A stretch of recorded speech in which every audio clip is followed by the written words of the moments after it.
แต่มือเฮาอยู่ด้วยกันน้องสำคัญกับอายกว่าไผสัญญากันไว้พร้อมมือได้เฮาสิจัดงานแต่งอายฮักเจ้าฮักแห้งแพงหลายอายยอมตายแทนได้เดล่ะบ่เชื่อเลยว่าเฮาสิมา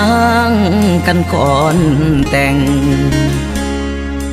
บอกได้บ่เหตุผลของเจ้า